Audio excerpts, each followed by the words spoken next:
The Rookie is a free serialized audiobook meant for mature audiences. Written and performed by #1 New York Times bestselling novelist Scott Sigler. For links to order a young adult version of this book without all the cussing, in print, ebook, or audiobook, visit scottsigler.com/therookie, one word. This podcast contains mature situations, adult language, and lots of violence. Listener discretion is advised. Hello, junkies. Hope you're having a glorious weekend, or if you listen to this during the week, a glorious week. I am now working on the second draft of Shakedown, the Crypt Book 1. It is some bonkers stuff. I am 30,000 words in, another 100,000 words to go. Hopefully it stays right about the 130,000 word mark. But second drafts are about tightening the story, which, surprisingly, often means the word count gets bigger, not smaller. And that always happens with me anyways. Most times, tightening the story means I find this cool thing a character needs to do in, say, chapter 5. Then I have to go back and foreshadow that scene happening in, say, chapter 2. So you're adding stuff in 5 and then you're adding stuff in 2, and the story just gets a little bigger. Most of my work involves this style, which I refer to as back-spackling. Hyphenated, back-spackling. Don't bother Googling it, because I made it up. I should be done in another 2 weeks or so, and then the publisher dives in head first. Still no idea what the publication date will be. That is it for my jibber jab this week. Let's get you caught up on the story, and then we're all going to go charge some rechargeable batteries.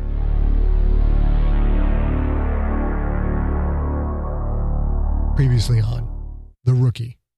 At the Combine, Quentin set all-time records for his position. He is about to board the Krakens shuttle and head to Ionath, if team owner Gredok the Splithead allows it, and if his rookie teammates don't kill him first.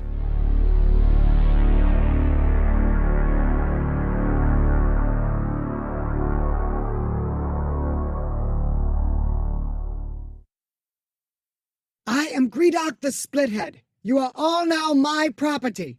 You rookies, you are nothing of importance. I own your contracts for this season, and I have the final say on if you make this team or not. He gestured to the yellow-furred Quith leader that had come off the shuttle with him. This is Hokor the Hookchest, the coach of the Ionath Krakens. You will follow his instructions to the letter. Hokor stepped up, his antenna plastered back flat against his skull. Training camp begins immediately. This shuttle will take you to the Touchback, our team bus, which is your home as long as you're with the Krakens. You will stow your gear, then report to position meetings where you will be given your study assignments. Once you have been shown how to operate the Kriegsbalak virtual practice system, you will report to the field for practice. Quentin had no idea what the key lineman Mumokiloi was saying, and apparently neither did Coach Hokor. Hokor spoke to the blue-suited Kretarakian that sat on top of Mumokiloi's head. Shizzle, what does he want? The blue-suited Kretarakian swooped down, his silver bells tinkling in time with each flap of his leathery wings. The great Mumokiloi wants to know when he can begin to hit the human Quentin Barnes. Quentin's eyes widened with surprise. This giant key thing already wanted to tear his head off. Shizzle, you tell him to shut his mouth, and tell him he'll only be told once. Shizzle relayed the command. Then Mumokiloi turned and strode towards Quentin, roaring sounds that rang obscene despite the language barrier. Quentin turned to face him and crouched, mind instantly switching to game mode, looking for the best place to hit the 580-pound, six-legged, four-armed nightmare. The nursery rhyme is said to go for its back, but he didn't see a way around the long, muscular, multi-jointed arms. Quentin barely saw movement before the two Quith warriors were on Mumokiloi. They both jabbed him with their staffs, resulting in a loud crackling sound and flickers of blue-white light. Mumokiloi roared in pain. He turned and grabbed for the Quith warrior wearing the Krakens jersey, but the smaller creature danced back, effortlessly avoiding the wild grab, and jabbed the stun stick into Mumokiloi's chest. Mumokiloi sagged, then fell to the ground, a 12-foot-long, motionless blob. The rookie stood in silence. The smell of burnt ozone filled Quentin's nostrils. The Quith warriors each grabbed one of Mumokiloi's arms and labored to drag him into the shuttle. Normally, we'd kick him off the team, but we're short on defensive linemen, and the season is only a week away. We're not, however, short on wide receivers, running backs, or quarterbacks. Hokor walked down the blue line until he stood in front of Quentin. Kneel down, human. I want to look you in the eye. Quentin quickly looked at Yasud, who nodded nervously.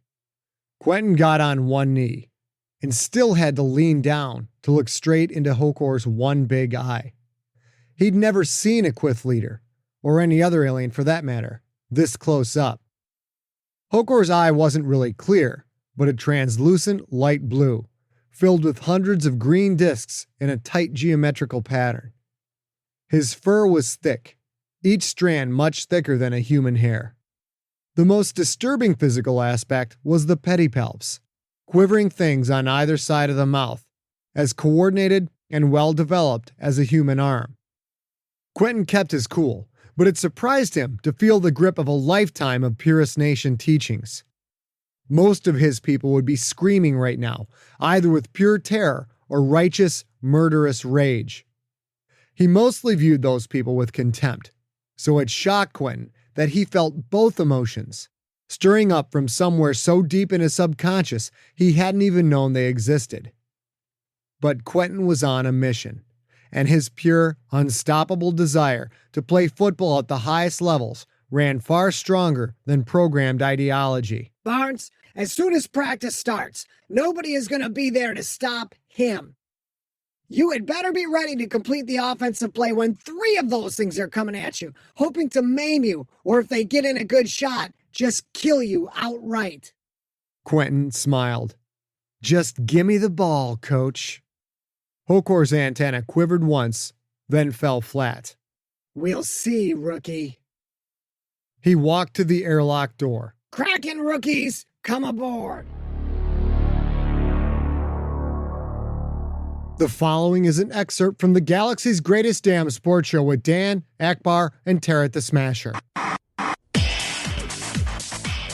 Welcome back, sports fans. Dan Gianni here with Akbar Smith and our own football legend in residence, Tarrant the Smasher.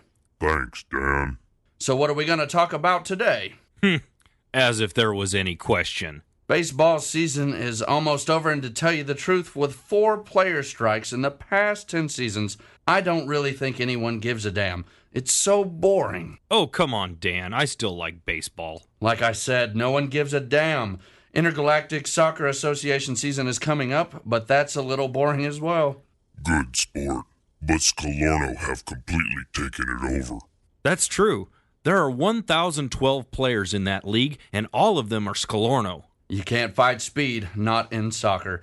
But we all know one sport that caters to all species, and that's only 1 week away. Nothing like finishing up Tier 1 football and rolling right into Tier 2. That's right, sports fans. We're talking Tier 2 football. The Jupiter Jacks captured the Tier 1 crown last week with a thrilling 21-20 Galaxy Bowl win over the Toe Pirates. Don't the rookies arrive in camp today? That's right, Dan. You know, I hate this system. The rookies only have 1 week in camp before the first game. But there's no way around that. I know there's no way around it, but it still sucks. I mean, some of these guys are playing in championship games only a few days ago. Trust me, none of them are complaining. Sure, no argument there. But take Quentin Barnes, for example, the quarterback of the Mycovie Raiders of the PNFL. I mean, he played the PNFL championship only a week ago, and in 7 days, he'll line up for his first Tier 2 game with the Ionath Krakens. That's crazy. What makes you think he'll play a down? He'll ride the bench for the first half season like most of the rookies. You think? The Krakens have to get someone at quarterback who can win games. Who can win? Were you dropped on your head repeatedly as a child? Have you ever heard of the Krakens quarterback? Some guy named Donald Pine? He's all washed up. He can't win the big games. He won 2 Galaxy Bowls. Ancient history. He has choked in every big game in the past 3 seasons for the Krakens. And you think some rookie is the answer? Probably not. We all know quarterbacks from the Purist Nation don't last. But Barnes probably doesn't have to do much to be better than Donald Pine is right now. You've got to be kidding me. Look at the games, will you? Last year, the Krakens went 6-3 and missed the playoffs with a Week 9 loss to Orbiting Death. Pine throws 4 interceptions.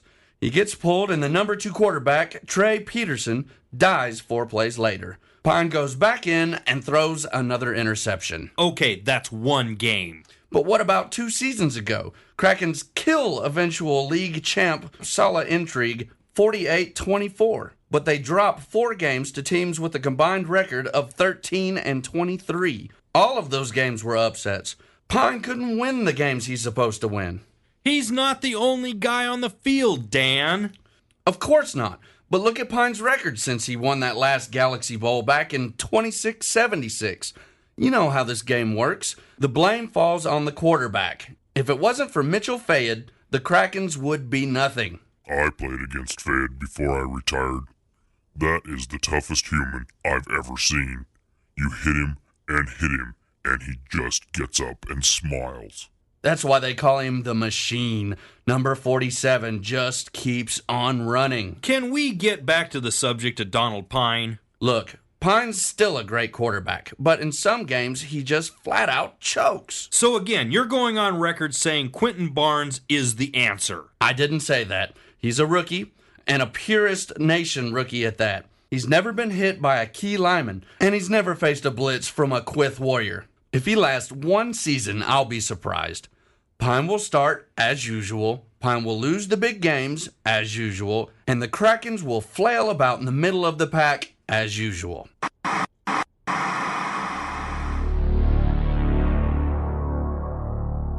The shuttle disengaged from the airlock and shot away from the combine.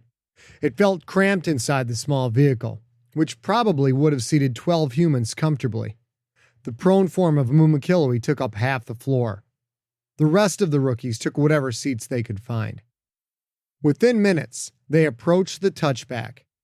It was only half the size of the Starliner that had brought him from Makovey, yet much larger than Quentin had thought it would be. Perhaps 1/8 of a mile long, over half the ship consisted of a clear dome covering a full-size practice field, 100 yards long with 10-yard-long end zones, one painted orange, one painted black. 18 decks rose up all around the field, as if engineers had scooped out a large section of ship, put down the field, then sealed everything off with a clear dome.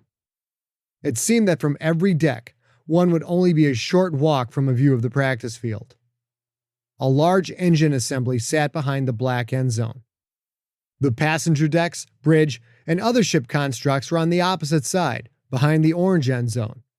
Instead of the sleek, eye-pleasing lines of a passenger liner, the touchback bore the blocky profile of a distinctly military vehicle.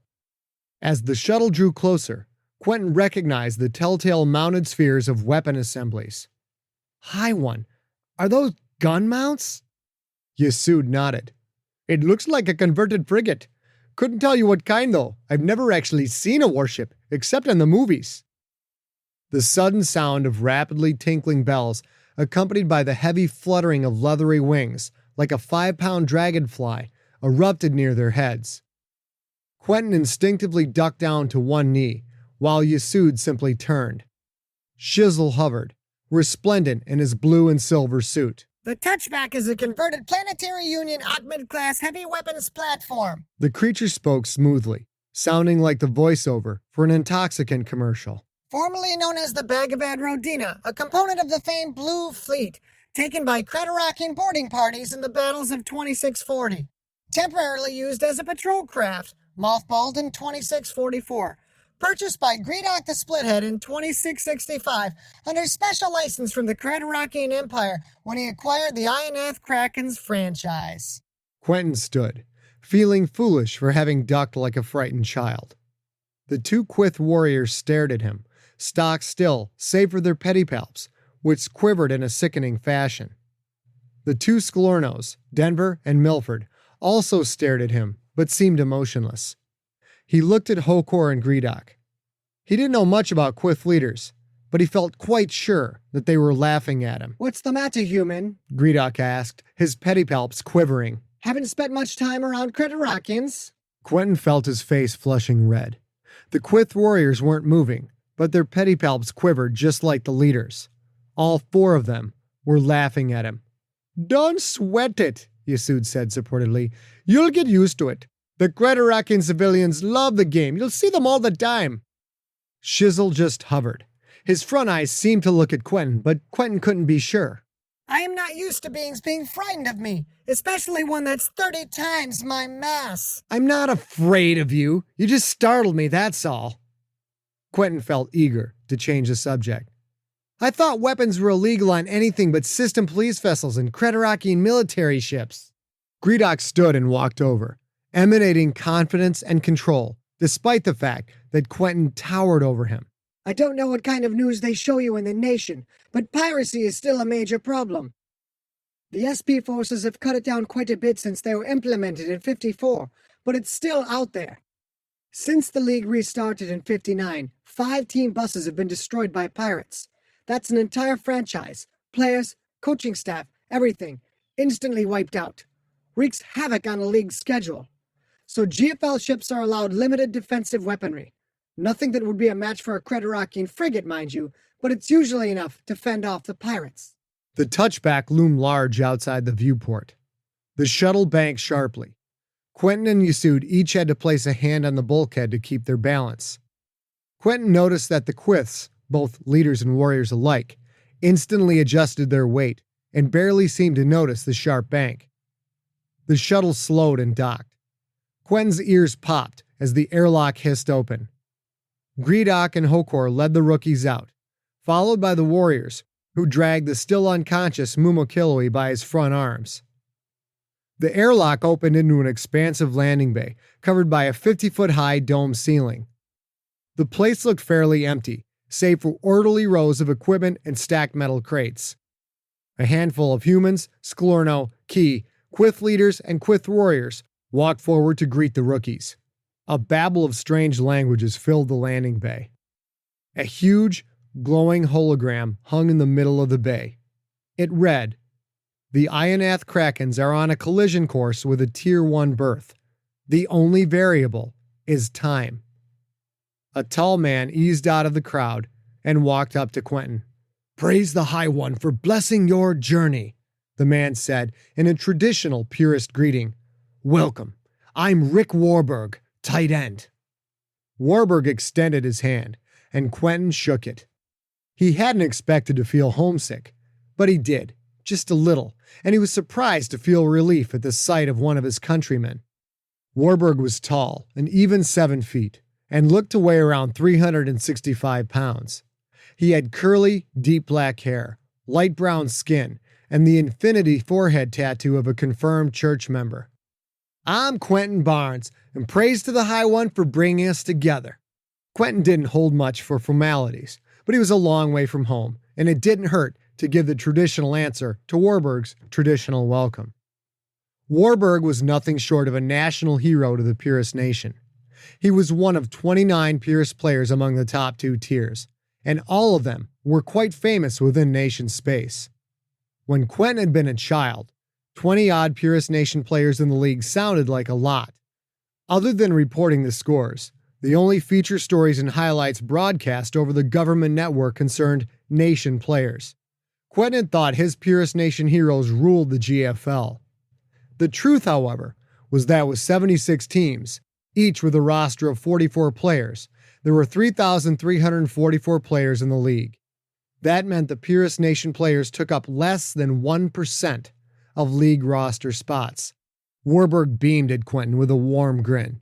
"It's good to see a nationalite here. These sub-races can challenge the will of any man." "Aw, come on now. There we go again with that sub-races chant." A smiling 6'6", blue-skinned human pushed through the crowd and extended his hand to Quentin. Despite the nation's limited GFL broadcast coverage, Quentin had no problem recognizing the man. Donald Pine, quarterback for the GFL champion Jupiter Jacks in 75 and 76. Quentin found himself caught between a burst of hero worship and a sense of revulsion at touching that blue skin. But that wasn't who he was anymore, so he shook Pine's hand. Pine smiled, his teeth a sharply white contrast against his blue skin and darker blue lips. Warburg, you've always got such a friendly outlook on things. The truth should never be blurred over, eh, Pine? Warburg was also smiling, but there was nothing happy about it. You were born this way. You know I don't hold it against you. Well, let's just hope that Quentin don't hold it against me either. I see he's not wearing makeup, so maybe he doesn't think quite like you do, eh? I told you before, Blue Boy, it's not makeup. It's a holy tattoo. Oh, yeah, that's right. Yeah, you did tell me that. I'm very sorry, Your Holy Holiness. Warburg nodded, his features melting into a dark, dangerous scowl. One of these days, Blue Boy, you won't be the starter anymore. Warburg tilted his head to indicate Quentin. And that's going to happen sooner than you think. And when it does, you and I are going to settle up. Quentin, I'll see you at dinner. Warburg walked away. Absolutely charming fellow. Not entirely indicative of all the nationalites I've met, but not far from it either. Quentin wasn't sure if Pine's comments were a slam on Warburg or on all nationalites. He's confirmed, man. Confirmed church members are rather set in their ways, you know? Don Pine nodded. And I see you're not confirmed. Does that mean you've got that ever so rare Purist Nation resource known as the open mind? Quentin shrugged. I'm set in my ways, too. They might not be the same ways as Warburg, that's all. Well, that's a start. It's my duty to show you around the ship and get you ready for practice, give any help you might need. As a teenager, Quentin had idolized Pine, watching pirated broadcasts of the Jupiter Jacks games, marveling in the man's effortless skill. All Pine needed was enough time, and he could dissect any secondary. But that was in the late 70s. In the 80s, Pine's star had fallen and fallen fast. After 3 straight losing seasons, the Jacks traded Pine to the Board Brigands in 2680. He lasted only 1 season there before the Krakens picked him up, hoping he would lead them back to Tier 1. The Krakens were still hoping. And considering they had drafted a certain Quentin Barnes, that hope no longer seemed to hinge solely on Donald Pine. In his teen years, he'd worshipped the man, that was true. But Quentin wasn't a teenager anymore, and Pine wasn't his hero. Donald Pine was the competition. I don't need any help. I've learned to figure things out just fine for myself. Pine's smile faded, just a little, then returned as he shrugged. He waved another man over. Suit yourself, kid. Let me introduce you to another Krakens quarterback. This is Itzhak Goldman. Itzhak stepped forward and shook Quentin's hand. At 6'4", he was very short for a quarterback. He had the bleach-white skin of a Tower Republic native of Planet Fortress, along with equally white hair and eyebrows. The only things of any color were his deep black eyes. The irises were just as black as the pupils, giving the man an eerie, haunting stare. Welcome aboard! Quentin simply nodded. He'd seen Itzhak play last year when Pine was out for 2 weeks for knee replacement. Quentin had been less than impressed.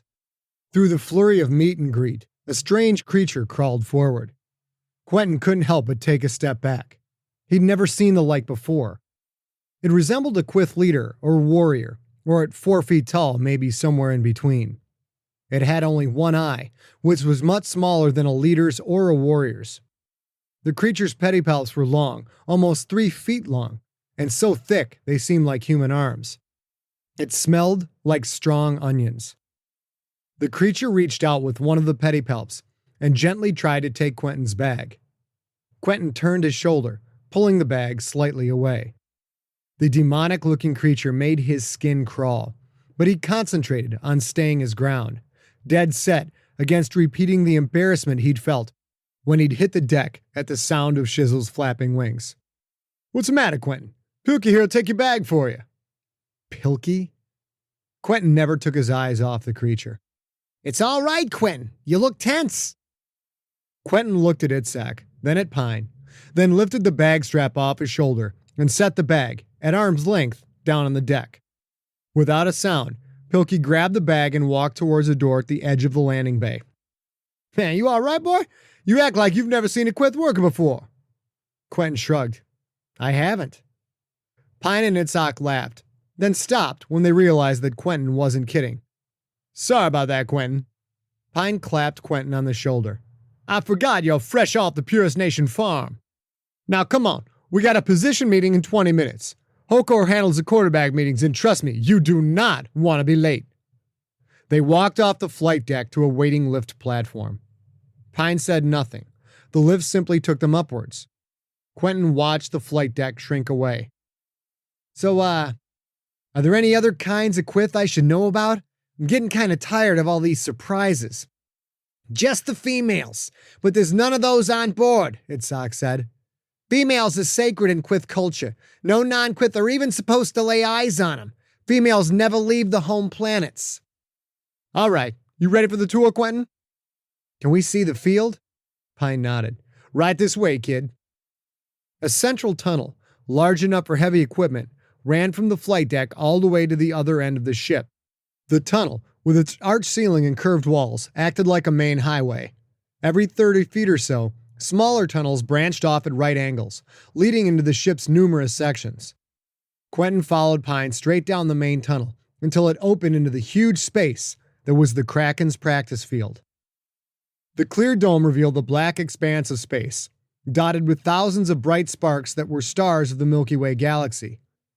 10 yards or so past the end zones and sidelines, the ship's decks rose up 18 levels high. They walked onto the field, entering at the orange end zone. The surface had some give and felt a lot like Carsenji grass that covered most Purist Nation fields, but he could tell this was artificial. Hundreds of flat, circular white creatures, each the size of a pancake, moved around the field. They moved slowly, but quickly scooted out of the way of approaching feet. I think you guys need to call the exterminator. Those are clippers. This is nanograss, self-replicating mechanical cells that grow constantly to give us a good practice surface. The clippers are little robots that keep the nanograss at a constant height. They ever get underfoot? Itzhak shook his head. Nah, they steer clear of anything that moves. They're fine. As they walked past the 50-yard line, Quentin noticed that the white discs cleared out in front of them, then closed in behind as the humans passed by. He looked around, trying to take it all in. This was where his destiny would really begin. Just past the black end zone, the three men stepped aboard a lift. The lift rose swiftly to deck 18. Quentin followed Pine down the hall. The orange walls complemented the white and black carpet. Most of the diverse furnishings, 2 for each of the varying body styles of Quith, Ki, Sklorno, and human, were also done in orange and black. The high ceiling allowed human and Sklorno alike to pass in comfort. Holoframes covered the walls, showing the great players from the 23-year history of the Ionath Krakens. Most holoframes, of course, depicted players or scenes from the Krakens' GFL Tier 1 championship of 26-65. That had been the franchise's heyday, back when quarterback Bobby Orbital Assault Adronjic put together 3 fantastic seasons, culminating in the 65 title, a 23-21 thriller over the Wabash Wall. After that game, Adronjic died in a bar fight, under conditions that most would call suspicious. Krakens fans blame Wabash supporters, or possibly even the Wabash owner herself, Gloria Ogawa, who had founded the Wall in the GFL's inaugural season of 26-59, was a known gangland figure in the Tower Republic, and had not taken the loss well. This deck holds the Krakens' corporate offices, communication with the league, archiving, marketing, network relations, stuff like that. Pine looked up at the famous holoframe of the smiling Adronjic, held aloft by 2 key linemen, raising the championship trophy high in one hand. Is that what you're going to be, kid? The next Adronjic? The future of this franchise? Quentin shrugged. He'd never seen Adronjic play. Sometimes you could score pirated games in Makovey or in Buddha City, but for the most part, the old historical GFL stuff just wasn't available. Pine grinned at Quentin and continued down the hall. Yeah, you could be the savior. What are you, kid? 22, 23? 19. Pine's eyebrows rose up. He looked at Itzhak, who let out a low whistle and shook his head. 19. Man, You play your cards right, kid, you could have a great career ahead of you. Of course, that's what the press said about Timmy Hammersmith in 2678. And don't forget Crane McSweeney in 2681, after Hammersmith washed out in just 2 seasons. Pine smiled and nodded, looking at Quentin the whole time. Yeah, that's right. But McSweeney didn't last much longer. He might have developed into something big if he hadn't died during that game against the Wall Crawlers in 2680. Rookie QBs just don't seem to fare too well around these parts. It seems some veterans don't fare too well either. Quentin wasn't going to put up with this rookie bullshit. He was no normal rookie, and that was something they'd all find out soon enough. They brought you in to finish the 2680 season, didn't they, Pine? 2.5 seasons at the helm, and the Krakens are still Tier 2. Itzhak stopped walking and turned to face Quentin. Hey now, you better watch yourself, rookie. You don't want to... That's enough. Pine was still smiling. He held his left hand up to stop Itzhak, cutting the shorter man off in mid-sentence. Pine's smile was no longer friendly, but that of someone who looks down on another. That's a good point, Quentin.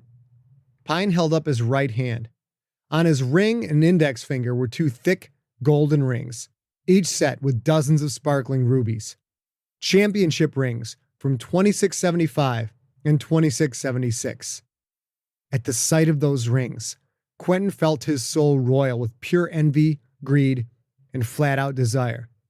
And you can have all the good points you want, rookie, but until you prove it out on the field, it's all talk. Until you got one of these. Pine wiggled his fingers, letting the rubies catch the hall's light. I suggest you keep those good points to yourself. Quentin smiled graciously, flourished, and gave a half bow. Whatever you say, Pops. Pine's smile briefly faded to a glare. Then he continued down the hall. Quentin felt the competitive fire building inside his brain. He couldn't wait to get out in the field. He was the future of the Krakens, not this washed-up has-been. He'd learn what he could from the old man the next week, before the old man got used to his new position, bench warmer.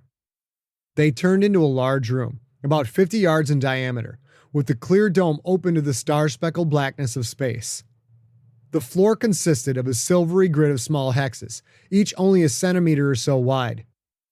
Just inside the door sat a long rack of footballs, built on a tilt so the balls would roll down and stop at a catch at the end. What's all this? Quentin bounced on his toes, feeling the hexes give slightly under his feet. This is the sim room, state-of-the-art in football technology. Pine walked to the end of the rack and picked up a football. The other footballs rolled down the rack to fill the newly created space. It's the Kriegsbalak virtual practice system.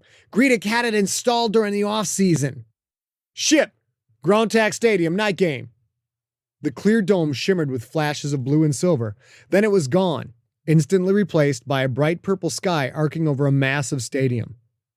The room's sound went from echoing silence to the sudden cacophony of 165,000 fans, mostly Queth, screeching in their spine-rippling equivalent of a human cheer.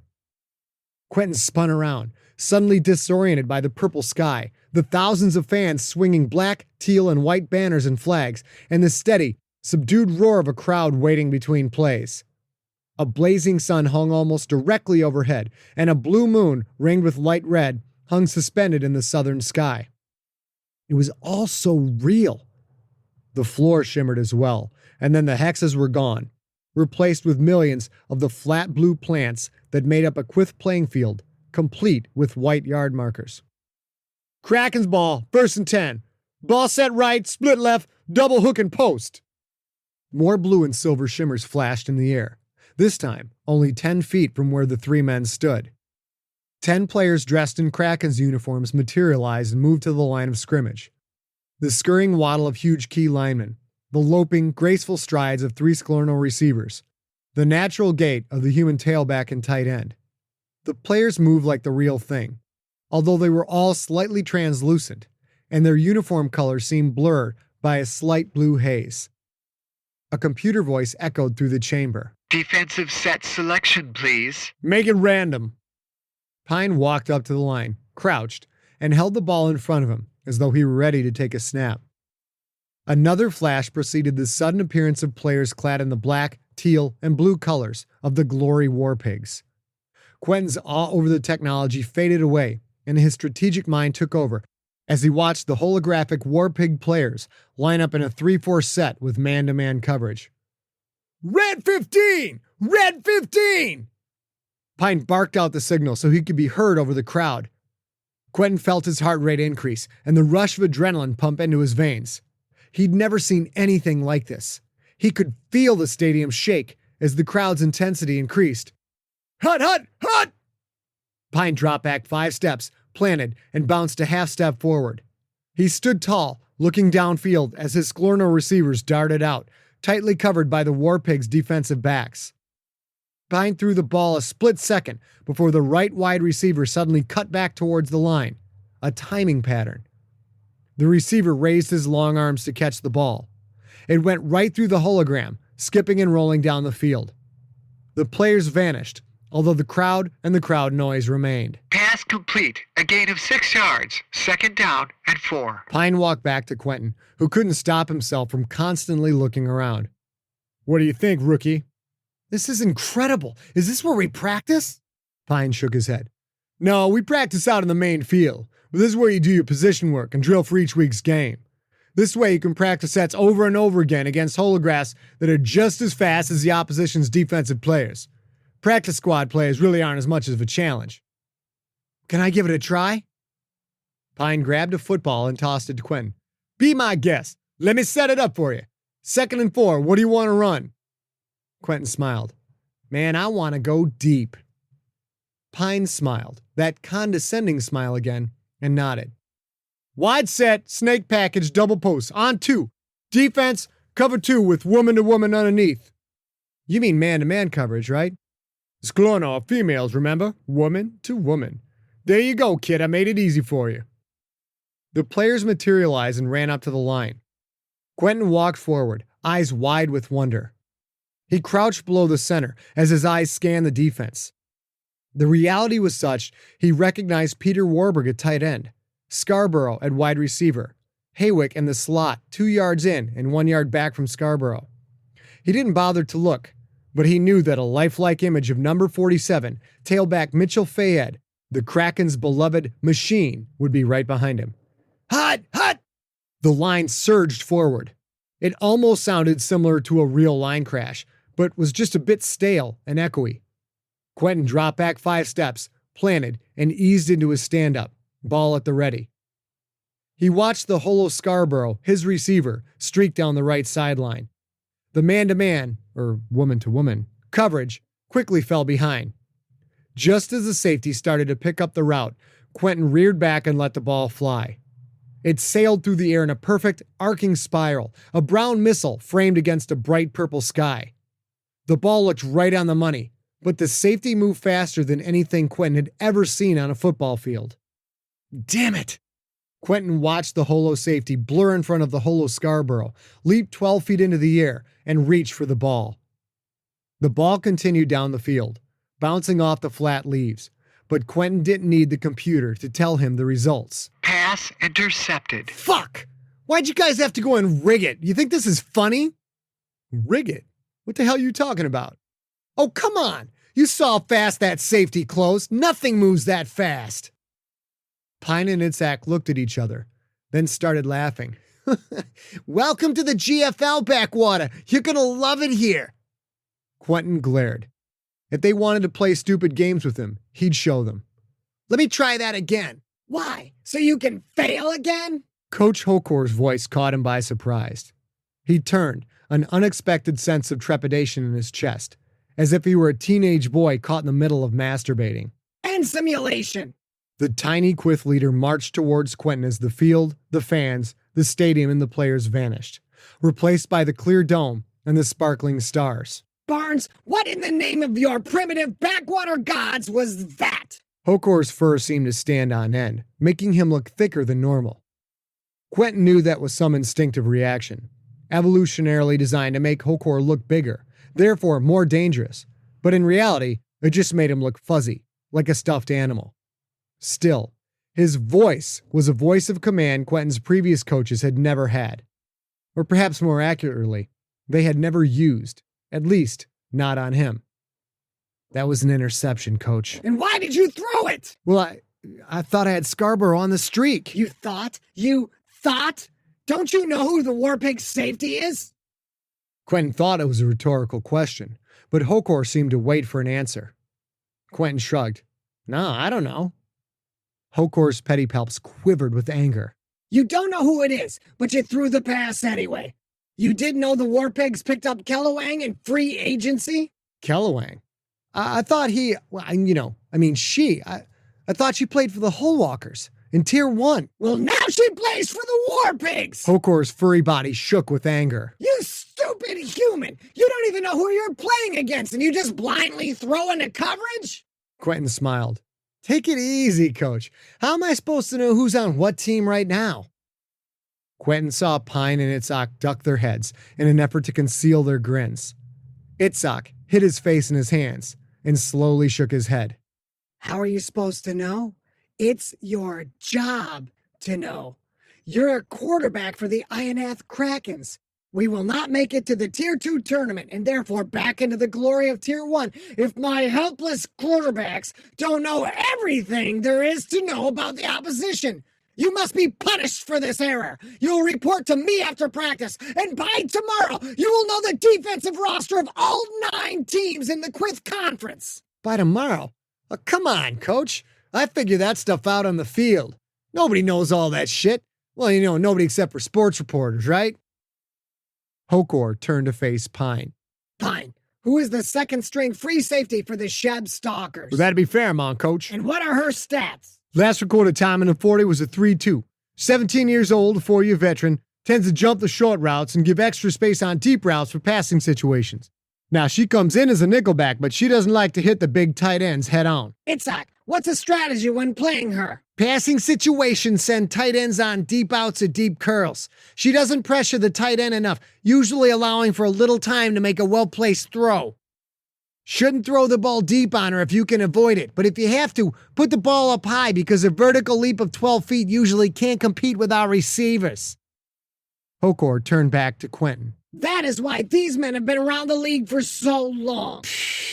With all due respect, Coach, just because you guys memorize one player doesn't mean anything. I may be young, but I wasn't born yesterday. You guys set that up just to impress me. Hokor's fur rippled, and his pedipalps were a vibrating blur. Pick a player. Huh? Pick a player. Quentin felt a sinking feeling. From what team? Any team in the Quith-radiated division. All right, fine. How about this? The second-string weak side linebacker for the Big Diggers. Ripok the Stonecutter. Last recorded time of 3.9 in the 40. 5-year veteran, the last 3 seasons with the Diggers. Very disciplined, plays excellent zone, makes excellent reads, but poor lateral movement due to leg replacement surgery in 2671. Use quick tight end out patterns and bring wide receivers on crossing patterns across the field, then throw when they equal to Ripok because he can't break on the ball as fast as they can. Quentin just stared. He didn't know that much information about his own linebackers for the Raiders, let alone for another team. And these guys had ripped off the info without a second thought. Are you impressed? Quentin nodded dumbly.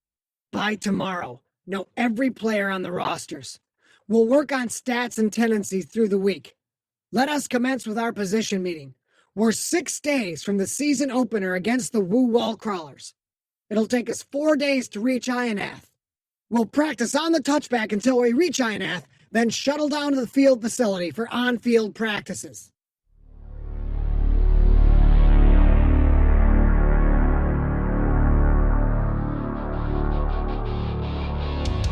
You have been listening to The Rookie, Book 1 of the Galactic Football League series. Produced by Ariok Morningstar with post-production by Steve Rickyberg. Written and performed by Scott Sigler. For more information on the author and more free stories, go to scottsigler.com.